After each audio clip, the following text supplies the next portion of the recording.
When it comes to violent crime in Boston, this year's numbers present a mixed message. Homicides are way down, but the number of shootings has increased, and the sense of urgency in the community has been heightened by two recent shootings of young people in Dorchester.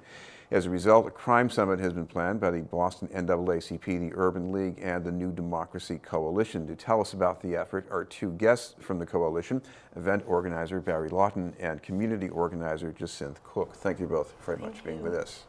I'll start with Barry. This is an event that seems to come out of recent things, but I think this has been longer as well. It's an event that it's cumulatively been built, and we haven't had a community conversation like this. We've had them in the past, but we need to have them periodically to find out where our leadership is, find out where the community is, and to respond to the new realities that we're facing.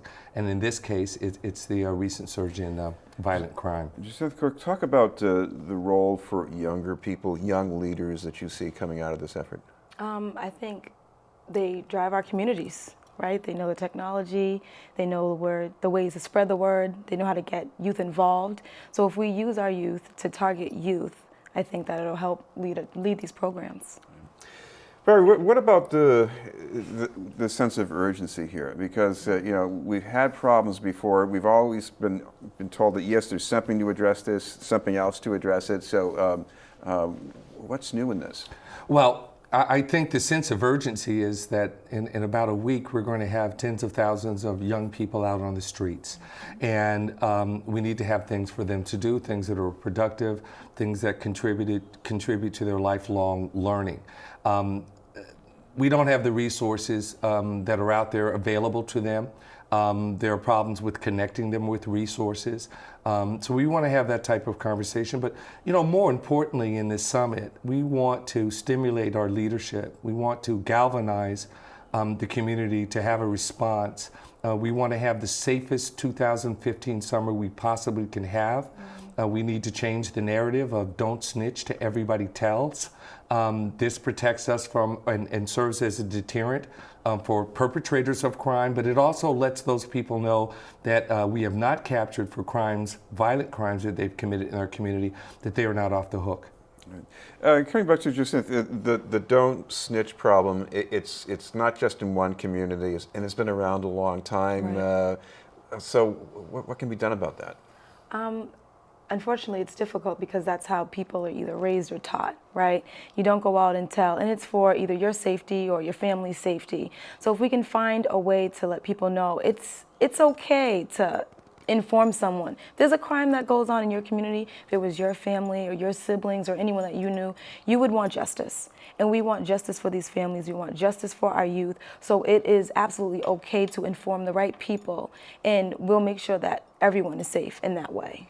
Barry, whenever this element comes up, it's either one, people have a problem with police, or number two, sometimes even worse, they have a problem with the bad guys. They're afraid. Mm-hmm. Well, I think that the root cause of all of this and violence is rage. And so, when they're walking out of the house, you have to try to understand what kind of house are they walking out. When they have problems in school, how do the schools deal with them? How do they discipline them? We have a lot of rage that's coming in within these young youths. For an example, about a few months ago, hundreds of high school students walked out of Boston public schools. It was as a result of this court decision out of state that seemed to be very unjust. That was far away. These young people have energy, they're ready to express themselves, they want to be heard, and if they are feeling rage, it's playing out on the street. And we need to understand that there are many underlying causes that contribute to this violent problem. It's not just the youth's responsibility. Right. Coming to Jacinth, what about the potential here, getting more young people engaged here, and how that can make things better? Because you're going to get people to come to a summit and they say, well, where do we go from here with this? Well, we're hoping with getting people there, we can then let them know what our plan is for the next, which is a youth series, which is getting them jobs, getting them involved in programs. But we need the youth there to tell the youth. The fastest form of advertisement is word of mouth. And with social media and things being able to move it a lot faster, the youth are the best ones to do it. It's for them, so it should be for youth by youth. Barry, the other thing here is about getting people engaged, getting them politically plugged in, getting them out to vote. And, you know, there are times, you know, sometimes a candidate can generate a lot of activity, and other times it's not theirs. Well, in the election cycle, you know, on average, we have 20% or less that vote. That's 8 out of 10 people that stay home and don't have a voice in the process. Now, one of the things that we want to see come out of here is not just talk. We want to see legislation.